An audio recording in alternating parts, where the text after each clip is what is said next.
Uh-oh, AC clutch is going mad. You can actually hear it better when the AC turns off. And rather than replace the whole thing, I'm just going to replace the clutch and bearing. No reason to replace the entire compressor.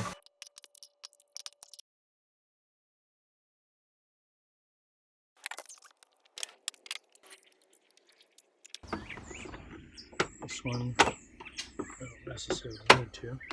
Oh, there we go. You know what, just to show you, so you can see there's a couple of slots, and that's what this goes into. You could use a screwdriver. A lot of people will just start prying wherever and break these.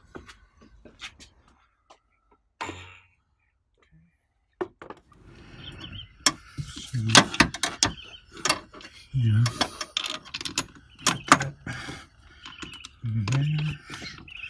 And release the serpentine belt. By the way, the first thing I did was replace this pulley, if you're curious, and all you got to do is just undo the nut that we're on right now, going of course the other direction, and pull off the pulley. Remember, there's a nut behind it, and put a new one on, and that'll take care of that in case that's the sound.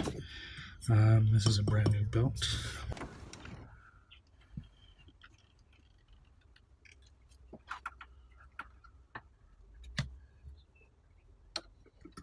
Go back slowly, don't let it fly back.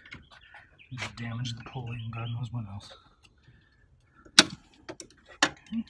Now we gotta take these nuts off and disconnect connector down there so we can get the fan out of the way, just to give us some more room. And I need a connector. There we go.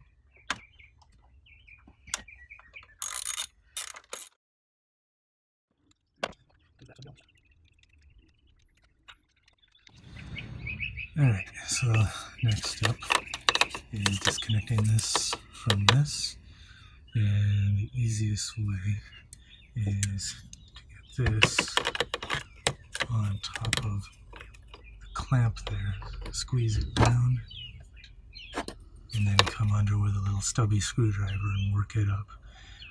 Trying this by hand is a pain in the ass, but doing it that way with a needle nose and a screwdriver, it comes out pretty easy.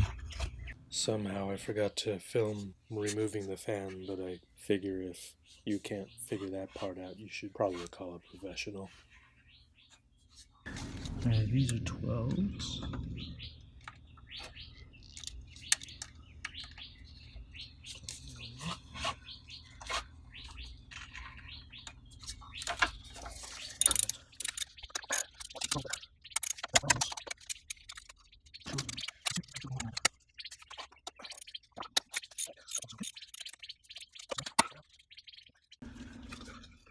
So now, the bottom ones, which are here and here, and this is probably a good time for me to point something out that I didn't show you. There is a body bumper dust or mud flap, whatever the hell it is. It goes the length of the front. You can see the clips. So there's a couple of screws and a couple of those clips with that clamp that I showed you. Pull those off, set that aside. Just makes it easier to see these. I need to get an extension actually. Again.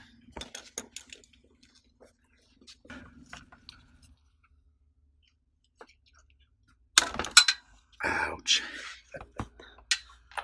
Try not to round it off. Oh, I got it.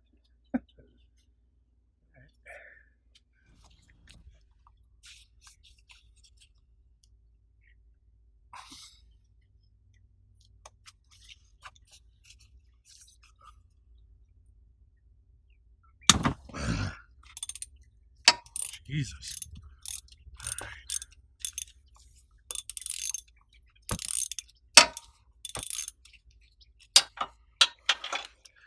Well, that one was a bitch. So while we're under here, before we start taking this apart, one thing you might want to do is get yourself a mechanic stethoscope, just like a stethoscope, except it has a tip, long metal piece on it instead of the little flat part for people's chests, and that's so you don't jack up your fingers. But you can kind of turn off your AC and come under here. By the way, there's a plastic mud guard here that was taken out. Put when it's off, so this won't be spinning. Put your tip of the thing here, and you can listen through the stethoscope and you'll hear whether it's grinding in here or not. A more basic thing you can do is when these move, they should move smoothly. This, if you can hear that, it's not a noise it should be making. A little, sounds like dirt's in there or something. Could be anything. Gears burning up, whatever, or bearing. So if it's doing that, time to come off. So now we've got all the bolts out, and I'm going to see what it takes to pop this off of its location, because we need to orient it so that I can get to things. Although on the forums I've heard that with delicate patience you can work your way up and get this up on top. You just have to be careful of all the lines, because that's the whole point here, that you're doing something you don't need to bleed the lines and evacuate all the fluid. Alright, let's see if we can get this off before I start rambling nonsense. First, oh yeah, that's easy enough. As long as you don't get crap in your eyes. Alright, so it is loose. Alright, here goes nothing.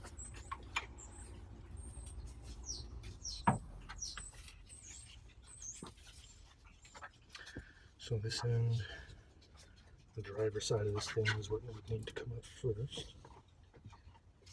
Let's see. First, let's get this connection off.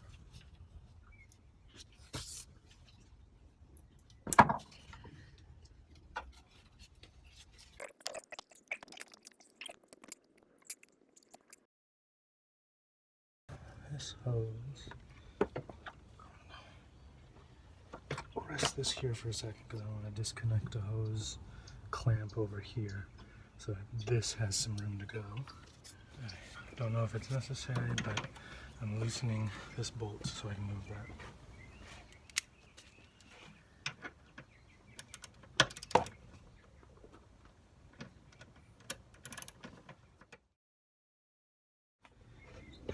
I'm a little worried about going any higher, and I need to anchor it and put a rack behind to protect the radiator core here.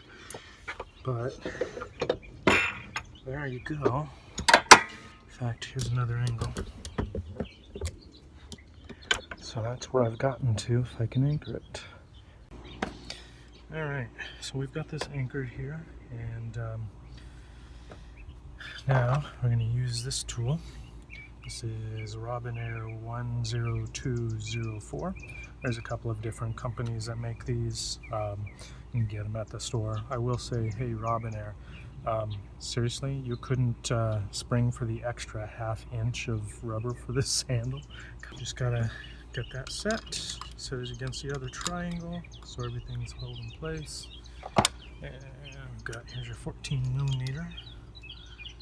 And get that in there. These usually aren't on there that damn tight. So kind of brace, hold it still, and break it loose. There you go. Okay. And off comes the nut.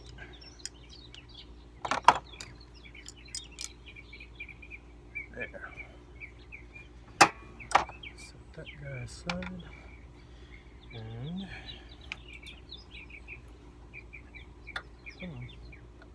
off comes the clutch plate. Interesting. I don't know what that's about, but there it is. And you can hear that bearing in there is not a happy bearing. first we gotta get our circlip out of there. Don't know if you can see it.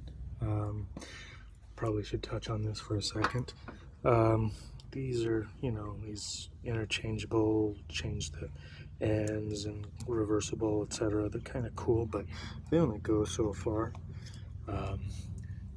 It would do you good just to get a pair of custom for the job, specific for the job circlip pliers, and it's just going to make life easier, hopefully.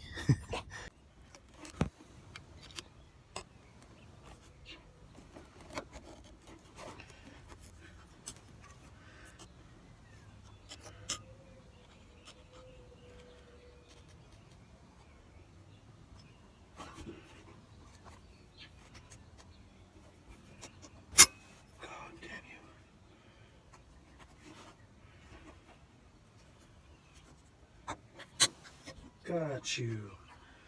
Alright.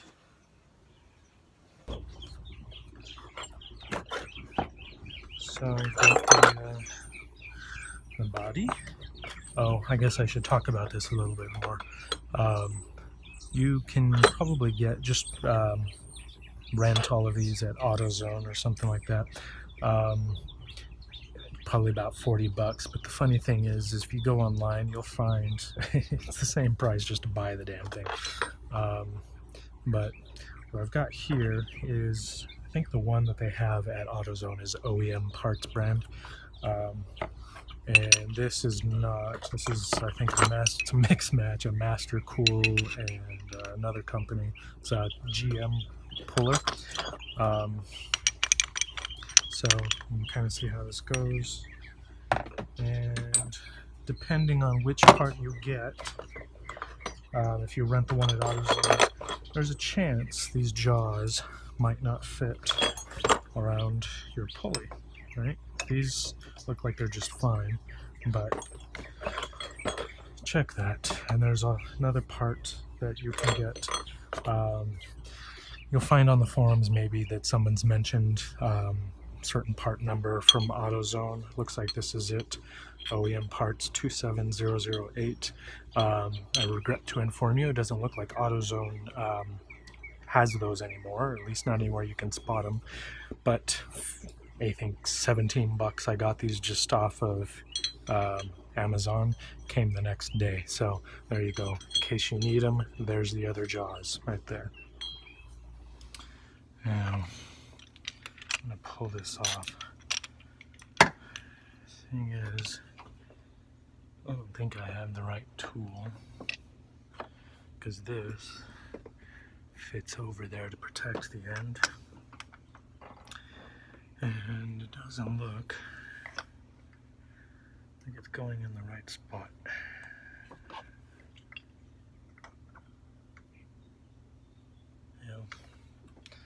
I'll try it first to see if it doesn't work. Well, either I've screwed everything up or we'll move on.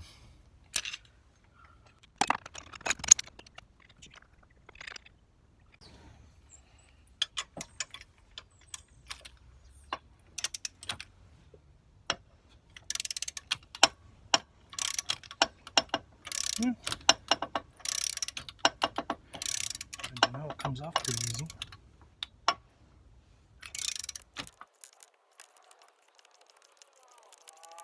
So I'm going to have to gamble for the last little bit here. I think I might be okay because I've already got it most of the way off.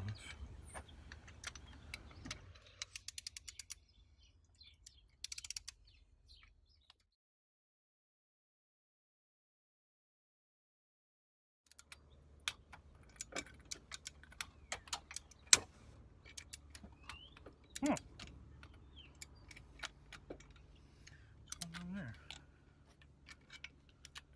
Oh. This guy's all the way down. That's not good. We'll see. Maybe this is where these come into play. I had to grind them down a little bit to get them to fit in the groove on my existing tool.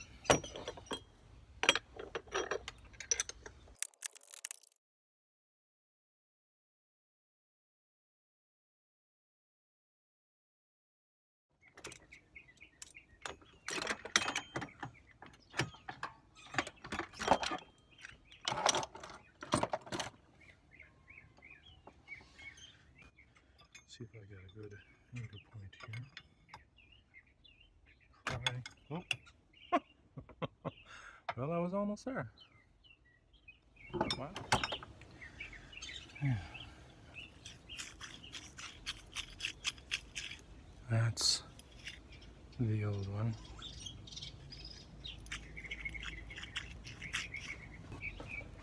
And for comparison, the new one.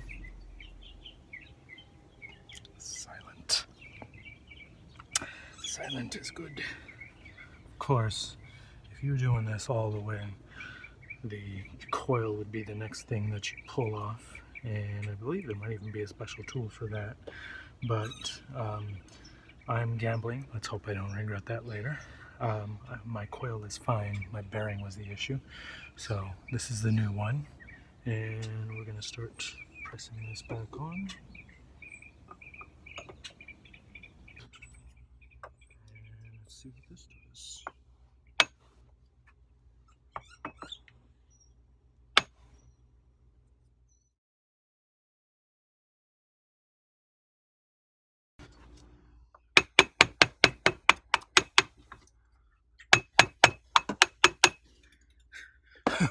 Who knew? I found another use for duct tape.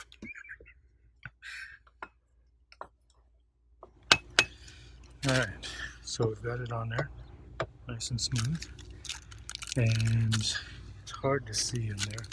You almost might need to get a little pick. I had one here, and just very carefully, because you don't want to scratch it, just carefully you can feel under there and make sure that you've got it down far enough that the groove for the new C-clamp is there. And I emphasize the word new. It comes in the kit. Don't use the old one.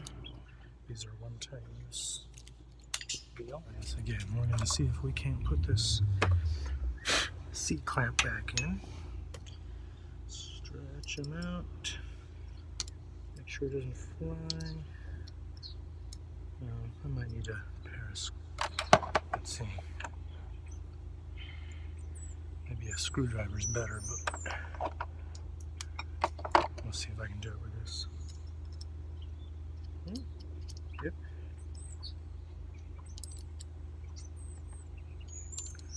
Work them down in there. Okay.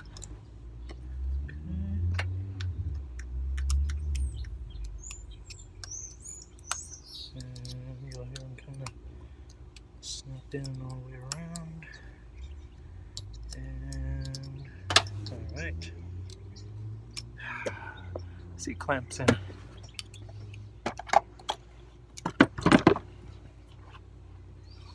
Next, I'm going to put some gloves on and get a little bit of cleaning stuff. You want to make sure that this is clean. You don't want any oil or even oil from your hands, whatever on here. Good clean mating surface.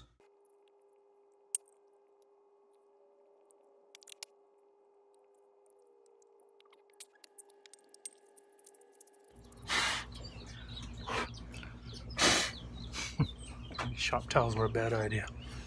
Alright, so here's your new clutch, right? And you also get some spacers. The new kit came with 4, and I saved. There was 1 in there, so you can see these tiny little things. I'm gonna try just one. Put him on there. I doubt that's enough, but so let's put it on here with that one shim and see what we get.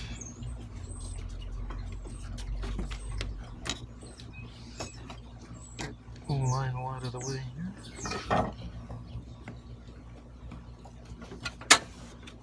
Okay.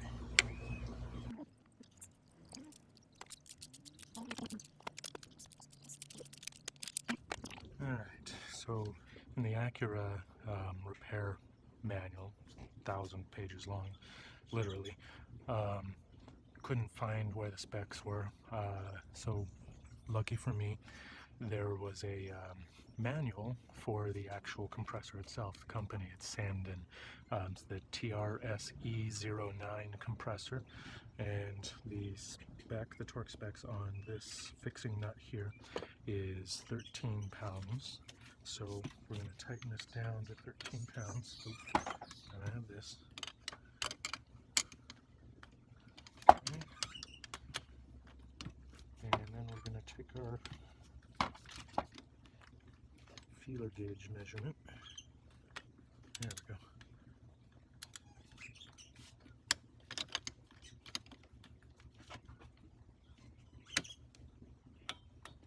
And I'm already there.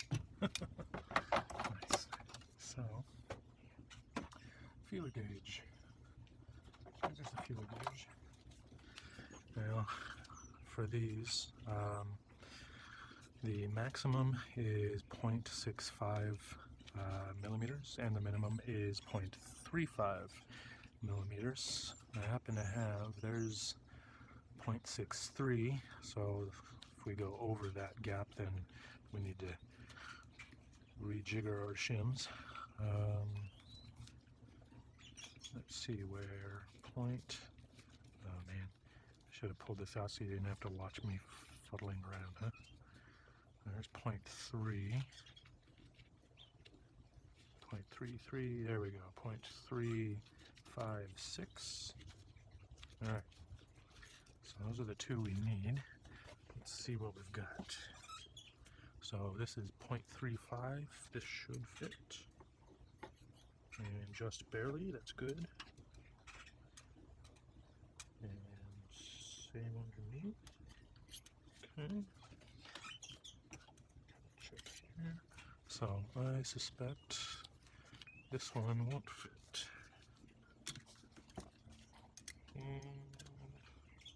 Alright. I think we are good. Look at that on the first try.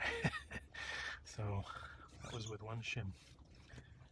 So next step, well hell, I think we're ready to start putting this guy back together.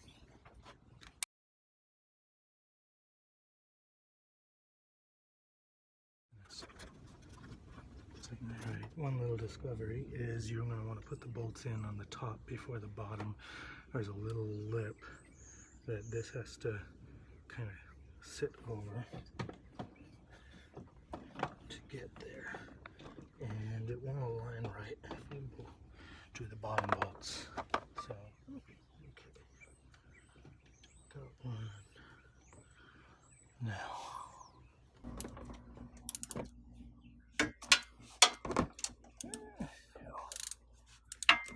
Go away, bugs.